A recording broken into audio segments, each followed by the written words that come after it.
사랑하는 여러분, 여러분의 인생의 마지막 때가 되면 하나님의 위로를 누릴 수 있는 그런 믿음의 삶을 온전히 살아갈 수 있기를 간절히 바랍니다. 독일어 성서공의 해설 성경에 보면 낙원에 대해서 이렇게 쓰고 있습니다. 낙원을 뜻하는 헬라 낱말 파라데이소스는 통치자의 공원을 가리키는 바사말에서 빌려온 말이다.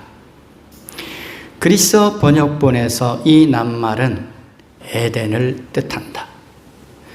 유대인들 사이에서는 생명나무가 있는 낙원이 마지막 때에 회복될 것을 기대했다.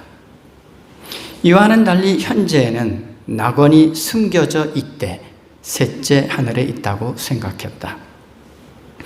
유대인들의 신앙에 따르면 낙원은 경건한 사람들이 죽은 뒤부터 세상 마지막 때에 일반적인 부활이 있기까지 머무는 곳으로 통했다라고 쓰고 있습니다.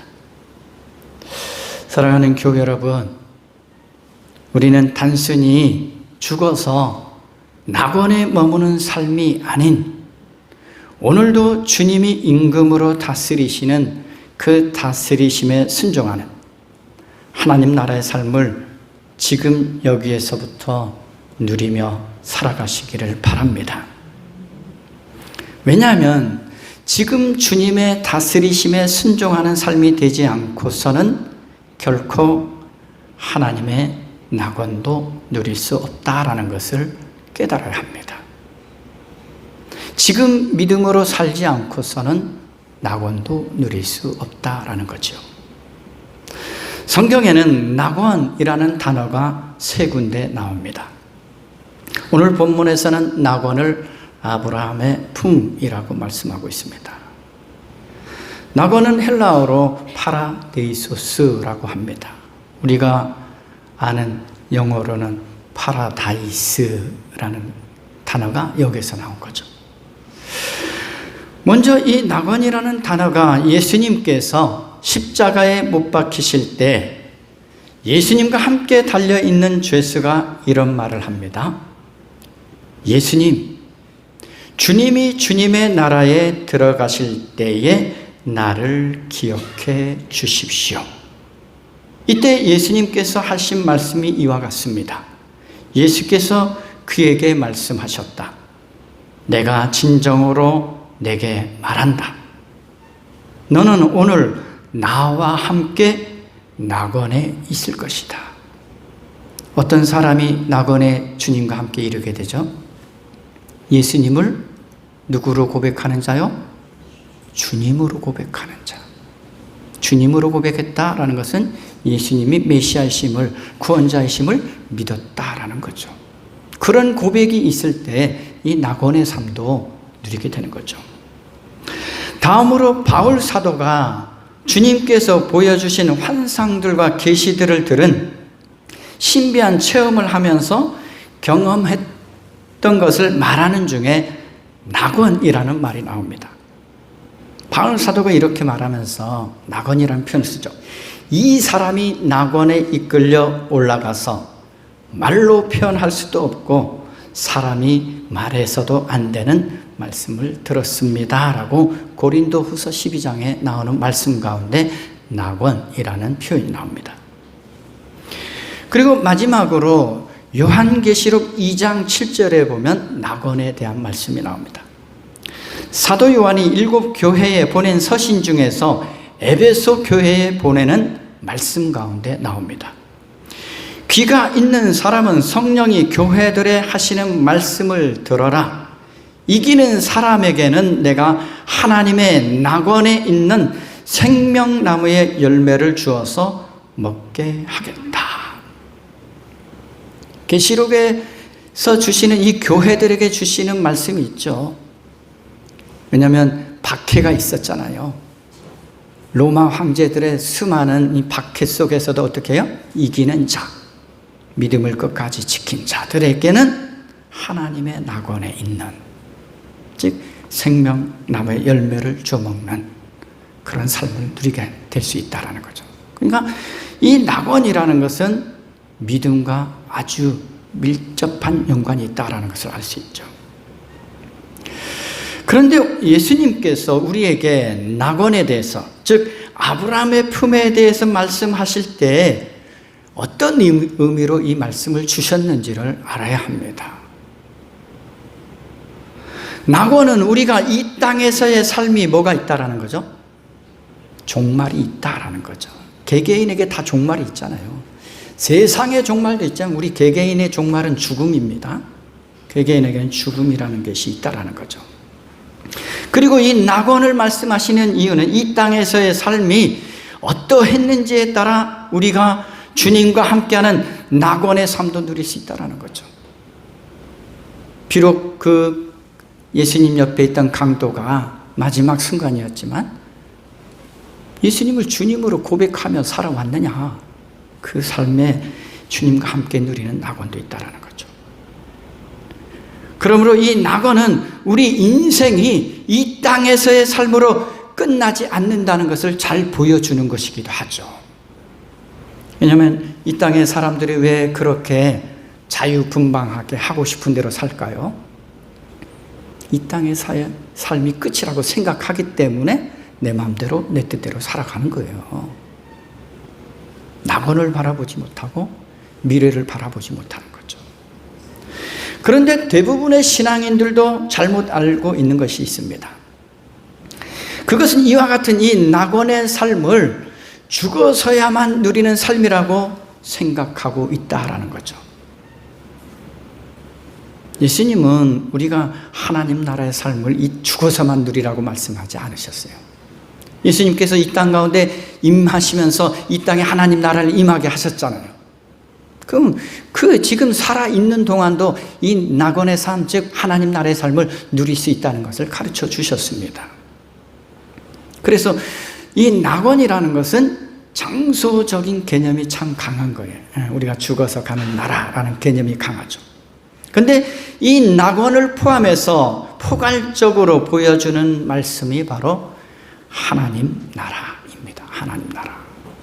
즉 하나님 나라는 지금 이 땅에서부터 주님의 다스리심 아래서 누릴 수 있는 나라일 뿐만 아니라 주님의 뜻 안에서 순종하며 살아가는 사람이라면 주님과 함께 영원토록 참된 안식과 참된 평안을 누릴 수 있는 나라임을 말씀하고 있는 거죠.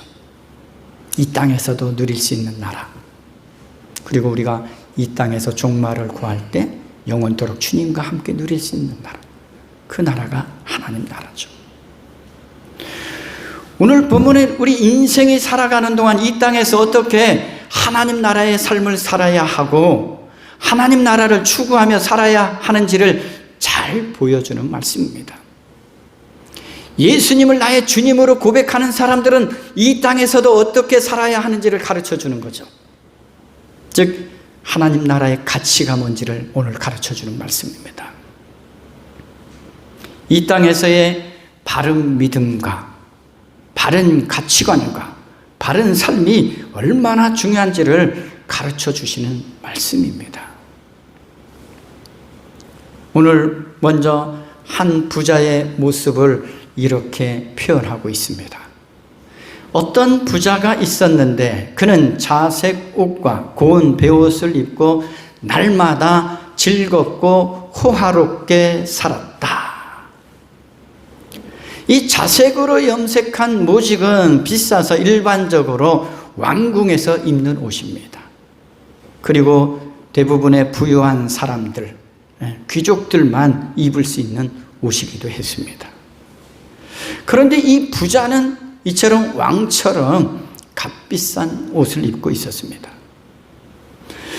그리고 속옷으로 사용된 것도 이렇게 표현하고 있죠. 고운 베옷, 즉 세마포도 마찬가지로 아주 비싼 것이었습니다. 그런데 이런 옷을 입는 부류는 제사장들도 있었습니다. 출애굽기 39장에 보면 제사장의 예복에 대한 말씀이 나옵니다. 출애굽기 39장 27절 28절에 이렇게 말씀합니다. 그들은 또 아론과 그의 아들들이 입을 속옷을 간은 못이실로 정교하게 짜서 만들었다. 고운 못이 두건과 고운 못이 관과 간을 객곤 못이실로 짠 속바지를 만들었다. 그 부자는 모든 것을 가지고 있었기 때문에 화려한 옷뿐만 아니라 모든 것을 누리며 즐겁게 살았다라고 말씀하고 있죠. 그는 우복뿐만 아니라 음식도 날마다 잔치를 베풀므로써 호의호식하고 있었습니다. 그의 삶은 곤란함도 없었고 고된 일을 하는 것과는 거리가 먼 향락과 쾌락의 삶의 연속이었음을 볼 수 있습니다. 그런데 이 부자의 삶은 어떤 삶이었습니까? 온전히 자신만을 위한 삶이었고 다른 사람에 대해서는 무관심한 삶이었음을 예수님께서 말씀하고 있죠. 가끔 여러분 제가 한번 물어보죠. 사랑의 반대말은 뭡니까? 네, 미움입니까? 무관심이죠. 무관심. 이 부자는 무관심한 인생을 살았던 사람입니다. 무관심은 참으로 무서운 것이죠. 그래서 이 부자의 삶은 완악한 자의 삶이었음을 예수님이 말씀하고 있는 거예요. 그런데 예수님께서 한 거지인 나사로를 언급하십니다. 20절에서 21절에 이렇게 말씀합니다. 그런데 그 집 대문 앞에서는 나사로라 하는 거지 하나가 헌데투성이 몸으로 누워서 그 부자의 상에서 떨어지는 부스러기로 배를 채우려고 하였다. 개들까지도 와서 그의 헌데를 핥았다. 나사로라는 이름은 이런 뜻이 있죠. 하나님이 도우신다. 하나님이 도우셨다라는 의미를 가지고 있습니다. 왜 이런 이름을 주셨는지를 우리가 계속 나가다 보면 알 수 있어요. 오늘 본문의 나사로는 모든 가난한 사람들을 대표합니다. 나사로의 친구들은 한 부자의 동정심을 얻을 수 있도록 나사로를 이 부자의 대문 앞에 놓았지만 버려진 신세가 됩니다. 심지어 부자의 상에서 떨어지는 부스러기로 배를 채우려고 했지만 먹을 수 없는 형편이었습니다. 일반적으로 이 부자들의 음식 부스러기와 먹던 나머지는 개나 거지들에게 주어졌습니다. 심지어 거지 나사로는 어땠습니까? 힘도 없어서 개들이 와서 자신의 헌데를 핥는데도 어찌할 수 없는 그런 신세였다는 거죠. 결국은 거지 나사로가 어떻게 됩니까? 종말을 맞이하게 되죠. 죽음을 맞이하게 됩니다. 그런데 놀라운 일이 벌어집니다. 22절에 이렇게 말씀합니다. 그러다가 그 거지는 죽어서 천사들에게 이끌려가서 아브라함의 품에 안기었고 그 부자도 죽어서 묻히었다. 그 거지는 죽어 천사들에게 이끌려 아브라함의 품에 들어갔다라고 말씀합니다. 근데 또한 부자도 어떻게 되었다고 말씀합니까? 부자도 죽어서 묻히었다라고 말씀합니다. 죽음에는 부자나 거지였던 나사로나 구분이 없습니다. 모든 사람이 죽음을 맞이하게 됩니다. 그런데 중요한 것이죠. 모든 사람이 죽음을 맞이하나 그 죽음 이후의 삶은 완전히 뒤바뀐 것을 우리가 보게 됩니다. 한마디로 이 땅에서 모든 것을 누리며 낙원과 같은 삶을 살았던 부자는 지옥에 들어가고 음부라고 표현하기도 하고 있죠. 정말 아무런 소망이 없는 것 같은 삶을 살았던 거지 나사로는 아브라함의 품, 즉 낙원에 들어가게 되었다라고 말씀합니다. 부자의 많은 재산도 부자의 화려한 장례식도 그 부자를 아브라함의 품으로 낙원으로 인도하지 못했다라는 사실입니다. 부자니까 장례식도 화려할 거 아닙니까? 근데 그 장례식이 끝이라는 거죠. 장례식에 의해서 그는 영원히 지옥에 묻히는 신세가 되었다라는 거죠. 부자의 삶은 어떤 삶이었습니까? 하나님과 관계없이 살아왔고 하나님의 뜻과는 거리가 먼 삶을 살아온 사람의 마지막 모습이 이와 같다라는 것을 예수님께서 부자와 나사로 이야기를 통해서 가르쳐주고 있는 거예요. 지금 너희는 하나님과 관계를 맺고 살아가고 있느냐? 지금 너희는 하나님을 믿는 믿음 안에서 살아가고 있느냐? 지금 너희는 하나님의 뜻 안에서 하나님의 뜻에 순종하며 살아가고 있느냐? 이 말씀을 하시고 계시는 거예요. 단순히 부자라서 지옥에 갔다는 말씀이 아니에요. 그런데 오늘 본문의 가난한 자는 단순히 물질적으로 부족한 사람을 말하지 않습니다. 모든 일에 하나님으로부터만 도움을 기대하고 하나님을 믿고 의지하는 그런 사람을 대표해서 나사로를 표현하고 있는 거예요. 오늘 우리는 모든 일에 하나님께만 도움을 구하는 삶을 사는 믿음의 삶이 되고 있는가? 믿음의 사람으로 살아가고 있습니까? 하나님의 뜻을 따라 살기로 힘쓰는 삶이 되고 있습니까? 이처럼 이 가난한 사람은 주님을 향한 분명한 믿음을 가진 사람을 뜻하는 거예요, 지금. 단순히 거지로 살다 거지로 죽은 그 사람을 의미하는 게 아니에요. 하나님께 대한 분명한 믿음을 가진 사람을 오늘 나사로를 말씀하고 있는 거죠. 주님께 대한 믿음을 가졌다라는 것은 주님의 다스리심에 순종하는 삶을 살았다라는 것입니다. 주님의 다스리심에 순종하는 삶은 삶의 형편에 달려있는 것이 아니라 믿음에서 오는 마음과 의지에 달렸다라는 것을 가르쳐주고 있는 거죠. 여러분, 잘 살면 주님의 형편에 잘 순종하고 못 산다고 해서 주님의 말씀에 잘 순종할까요? 그게 아니라는 거죠. 주님의 말씀에 순종하는 삶은 믿음에서 나오고 그리고 그 믿음에서 나오는 마음, 의지가 있는 거죠. 믿음이 없으면 마음도 없게 되는 거잖아요. 그래서 거짓 나사로는 믿음을 가진 사람이었기에 죽은 후에 영원한 생명의 잔치에서 영예로운 자리를 차지하게 되었다라고 말씀하고 있는 거예요. 만일 거짓 나사로도 믿음이 없었다면 그러한 삶을 맛볼 수 없다라는 거예요. 거지라서 이 땅에서는 못 누려서 하나님 나라에 갔단 말씀이 아니에요. 그에게는 믿음이 있었다라는 것을 가르쳐주고 있는 거죠. 그 영예로운 자리를 오늘 본문에서는 아브라함의 품이라고 말씀하고 있죠. 아브라함의 품에 안겼다라고 말씀합니다. 영원한 구원의 통치자신 주님 안에서 하나님의 평안을 누리는 인생으로 다시 살게 되었음을 보여주는 말씀입니다.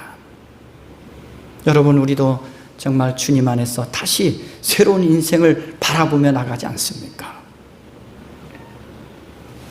근데 이와는 반대로 한 부자는 살아온 삶도 풍요롭고 넉넉했고 마지막 장례식 역시 화려했지만 그 장례식이 마친 후에 음부, 즉 죽은 자들의 나라에 들어갔다라고 말씀하고 있죠. 이 음부는 악인들을 위한 형벌의 장소를 의미하기도 합니다. 즉 믿음 없이 살아온 인생의 마지막은 그냥 죽은 자들의 나라에 머무는 것일 뿐이에요. 오늘 그 부자의 상황을, 죽은 후의 상황을 이렇게 24절에서 말씀합니다. 그래서 그가 소리를 질러 말하기를 아브라함 조상님, 나를 불쌍히 여겨 주십시오. 나사로를 보내서 그 손가락 끝에 물을 찍어서 내 혀를 시원하게 하도록 하여 주십시오. 나는 이 불 속에서 몹시 고통을 당하고 있습니다 하였다. 이 부자는 살았을 때 거짓 나사로를 불쌍히 여기는 삶을 살았습니까? 아니요. 그렇지 않습니다. 자신은 호의호식하면서 누릴 것 다 누리면서도 가난한 자를 불쌍히 여기는 자비로운 삶을 살지 않았습니다. 생전에 남에게 긍휼을 베풀지 못한 그가 이제 어떻게 하고 있죠? 다른 사람의 지금 긍휼을 요구하고 있습니다. 나를 불쌍히 여겨주세요. 지금 요구하고 있잖아요. 지금은 자신을 불쌍히 여겨달라고 간청하고 있는 것입니다.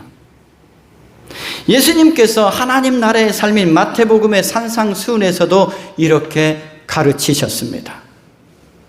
자비한 사람은 복이 있다. 그들을 하나님이 자비롭게 대하실 것이다. 개역 성경에는 이렇게 기록되어 있죠. 우리가 잘 암송하고 있는 구절이죠. 긍휼히 여기는 자는 복이 있나니 그들이 긍휼히 여김을 받을 것이요. 긍휼히 여긴 자는 긍휼을 받을 것이라고 말씀했어요. 그런데 이 부자는 긍휼히 여겼습니까? 긍휼히 여기는 마음이 없었잖아요.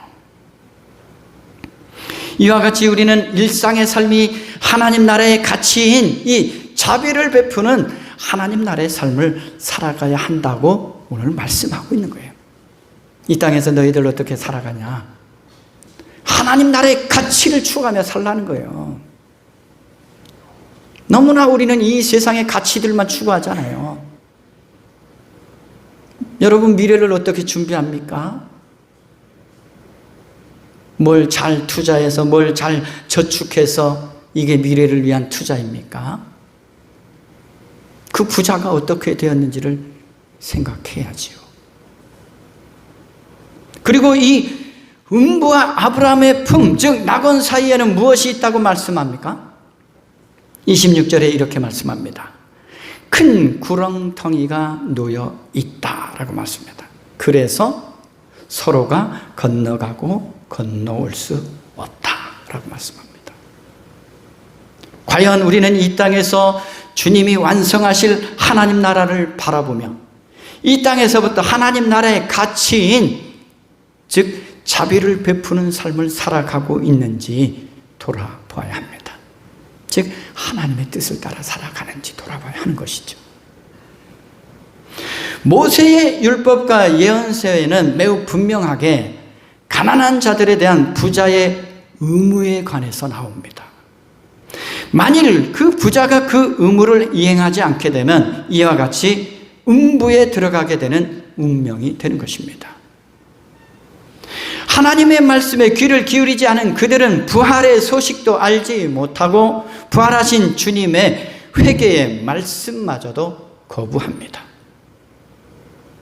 즉 이 부자는 율법이 요구하는 가난한 자에 대한 구제나 자선을 전혀 베풀지 않은 것으로 나타나고 있습니다. 즉 하나님이 주신 그 말씀에도 순종하는 삶을 살지 않았다라는 거예요. 즉 이 부자는 하나님의 나라와 하나님의 말씀에는 전혀 관심이 없이 이 세상의 것만을 추구하며 믿음 없는 삶을 살아왔다라고 말씀하고 있는 거예요. 주님이 다스리시는 영원한 나라를 바로 보지 못하는 사람은 오늘 잘 먹고 잘 즐기는 것으로 끝나는 것이 아니라 그러한 삶의 결국은 영원한 고통 가운데 있게 된다는 것을 말씀하고 있습니다. 그런데 부자는 이 땅에 속한 삶으로 만족하고 마는 인생이 되었다라는 것이죠. 그런데 예수님께서 이 말씀을 하면서 누구를 또한 비판하셨을까요? 오늘 부자가 입었던 속옷이 있었죠. 누가 입는다 그랬죠? 제사장도 입는다 그랬죠. 제사장도 그러한 종교 지도자들을 향해서도 지금 이 말씀을 하신 거예요. 일반 사람들을 향해서 말씀한 게 아니라 종교 지도자들이 바로 하나님 나라의 가치를 따라 살지 않고 있다는 것을 지금 말씀한 거예요. 우리만 그런 게 아니라 종교 지도자들도 이와 같이 하나님과 관계없이 하나님의 뜻과는 관계없이 자신만 잘 먹고 잘 입고 하는 그런 삶을 살아가고 있다라고 예수님이 말씀한 거죠. 이 말씀을 우리는 듣고 이 땅에 정말 종교 지도자로 서 있는 자들은 속히 회개하고, 저도 마찬가지죠. 하나님께로 돌이켜야 합니다. 그러나 주님의 나라를 이 땅에서부터 누리며 살아가는 믿음의 사람은 하나님이 뜻하시는, 긍휼히 여길 자를 긍휼히 여기는 자비의 삶을 살아간다는 사실입니다. 주님의 다스리심을 받는 주님께 속한 사람은 하나님의 말씀을 따라 사랑을 나누고 섬기는, 자비를 베푸는 삶을 살아가야 한다고 오늘 말씀하고 있는 것입니다. 한 부자와 한 가난한 자의 운명이 돌이킬 수 없는 길로 갔던 것처럼 우리는 하나님이 뜻하시는 대로 살아가야 하는 것입니다. 오늘 한 부자에게 요청되었던 것은 하나님이 말씀하신 대로 서로 사랑하는 이웃 사랑의 삶, 율법을 이루는 그런 삶을 살아가라는 말씀이죠. 하나님은 자신의 즐거움과 안위만을 위한 삶이 아니라 하나님이 긍휼히 여기는 사람들을 함께 긍휼히 여기며 살아가는 삶을 살기를 바라신 것입니다. 그 부자는 거지 나사로를 하나님의 눈과 하나님의 마음으로 바라보지 않았다라는 거예요. 거지 나사로는 늘 이 부자의 상 아래 있었던 것처럼 늘 부자 곁에 있었어요. 그럼에도 그 부자는 거지 나사로에게 눈길도 주지 않고 관심과 사랑을 베풀지 않았습니다. 오늘 우리는 하나님의 말씀에 귀를 기울이지 못하고 주님께서 사랑하라 하신 지체들을 돌보지 못한 일이 있다면 회개하고 돌이켜야 합니다. 저부터 회개하고 돌이켜야겠죠. 그 부자는 자신에게 주어진 것이 거지 나사로와 함께 누리라고 주신 선물임을 깨달아야 했습니다. 왜냐하면 하나님 나라는 모두가 함께 누리는 나라임을 이 부자는 깨닫지 못하고 평생을 살아온 것이죠. 하나님의 말씀을 외면하고 주님의 통치를 받지 않는 자의 삶은 자기 중심적인 삶에 그친다는 것을 오늘 잘 보여주고 있죠. 조심해야 합니다. 내가 진짜 믿음이 있는가? 돌아봐야 돼요. 하나님을 잘 안다고요? 착각입니다. 종교 지도자들도 그랬잖아요. 하나님을 가장 잘 안다고 하는데 하나님의 뜻에는 가장 멀리 있는 삶, 그런 삶을 살았잖아요. 그리고 오늘 이 부자는 너무도 자기 중심적이죠. 자기만을 위해서 살았다라는 거죠.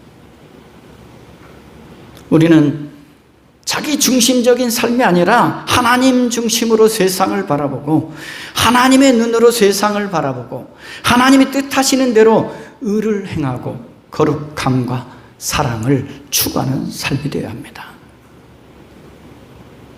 오늘 주님이 맞아 주시고 환대해 주시는 인생이 누구였는지를 기억해야 돼요. 우리도 우리 인생의 종말을 맞이했을 때 주님이 나사로를 환대해 주신 것처럼 내 인생도 환대해 주실까? 고민해 봐야 됩니다. 지금이야말로 회개하고 돌이켜서 새로운 삶을 살아가야 할 때입니다.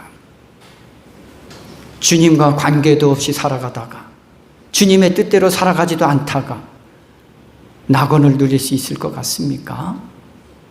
낙원은 고사하고 지금 이 땅에서의 하나님 나라의 삶도 못 누려요. 결국 부자는 자신이 살아왔던 인생을 돌아보면서 어떠한 간청을 합니까? 지금 부자가 말하였다. 조상님 소원합니다. 그를 내 아버지 집으로 보내주십시오. 나는 형제가 5이나 있습니다. 나사로가 가서 그들에게 경고하여 그들만은 고통받는 이곳에 오지 않게 하여 주십시오 라고 간청을 해요. 그리고 또한 나사로를 다시 살려서 보낸다면 자신의 형제들이 뭐 할 거라고요? 회개할 것이라고 말하죠. 그런데 말씀하잖아요. 선지자들의 말도 안 들었는데 나사로를 보냈다고 듣겠느냐. 얼마나 완악하다는 겁니까? 우리의 삶은 살아 있을 때 우리의 삶의 모습에 대해 회개하고 하나님께로 돌이켜서 하나님의 백성답게 지금 오늘을 올바른 믿음과 바른 믿음의 삶을 살아내야 하는 것이죠. 죽은 다음에 후회할 수 있겠습니까? 후회할 수 없다라는 거예요. 돌이킬 수 없다라는 거예요. 지금 남아있는 형제들도 어떻게 하길 바라고 있어요? 이 부자가 돌이키기를 바라고 있잖아요. 5 형제나 있다는데. 너희들도 나처럼 자기 중심적으로 먹고 즐기고 다른 사람에게 관심도 없는 그런 삶을 살지 말라고 가르쳐달라고 요청하고 있는 거예요. 오늘 우리도 그런 삶을 지금 살아있을 때 해야죠. 내 옆에 있는 형제 자매들에게 지금 그렇게 살 때가 아니라고 가르쳐야 하는 것이죠. 지금 믿음으로 지금 하나님의 뜻 안에서 살아가야 돼라고 가르쳐야 한다는 것이죠. 오늘의 시간을 하나님의 뜻과는 관계없이 헛되이 보내고 후회만 하는 인생이 되어서는 안 된다는 것입니다. 지금 하나님과의 관계를 맺고 지금 하나님의 뜻 안에서 살아가는 것, 이것이 지금 우리에게 주어진 과제임을 말씀하고 있는 것이죠. 요즘 후회 없는 삶을 위해서라는 표현을 많이 쓰더라고요. 그런데 후회 없는 삶을 위해서 어떤 삶을 사람들은 말할까요? 지금 먹고 지금 즐기자, 지금 할 수 있는 거 하자, 이렇게 하고 있는 거예요. 누구의 삶이에요? 부자의 삶이에요. 근데 죽고 나면 후회하고 있는 거예요. 죽고 나면 돌이킬 수 없는 삶을 살고 있는 거죠. 후회 없는 삶을 살자 말하면서 먹고 즐기고 있는 거예요. 내가 해보고 싶은 거 하자 하고 있는 거예요. 근데 그 삶이 곧 부자의 삶이었다는 걸 깨닫지 못하는 거죠. 음부에 들어갈 수밖에 없는 삶임을 깨닫지 못하는 거죠. 우리 그리스도인은 이런 삶을 살아서는 안 되죠. 주님과의 관계 속에서 주님이 뜻하신 그 자비의 삶은, 긍휼히 여기는 삶, 내가 관심 갖지 못했던 사람에게 관심을 가지고 사는 삶, 그런 삶을 우리는 살아가야 한다는 거죠. 그래야 이 땅에서도 하나님 나라를 누릴 뿐만 아니라 정말 우리가 종말에 되면 낙원의 삶이 있잖아요. 그 삶도 누리게 된다는 거죠. 이 삶을 바라보면서 주님이 다시 오셔서 완성하실 그 하나님 나라를 바라보면서 오늘 나에게 주어진 이 삶을 바른 믿음으로, 바른 삶으로 누리며 살아가시기를 주님의 이름으로 기원합니다. 기도하겠습니다. 자비하신 하나님 아버지, 주님께서 우리에게 내어주신 이 하나님 나라의 삶을 지금 여기서부터 누리는 복된 삶이 되게 하시고 영원토록 누릴 수 있는 그런 믿음의 삶을 오늘도 살아가게 하여 주옵소서. 지금 회개할 때이며 돌이킬 때임을 깨닫게 해 주시고 지금 우리의 사랑하는 사람들에게 관심과 사랑을 베풀어야 할 때임을 기억하면서 오늘도 살아가게 하여 주옵소서. 감사를 드리며 예수 그리스도 이름으로 기도드립니다. 아멘.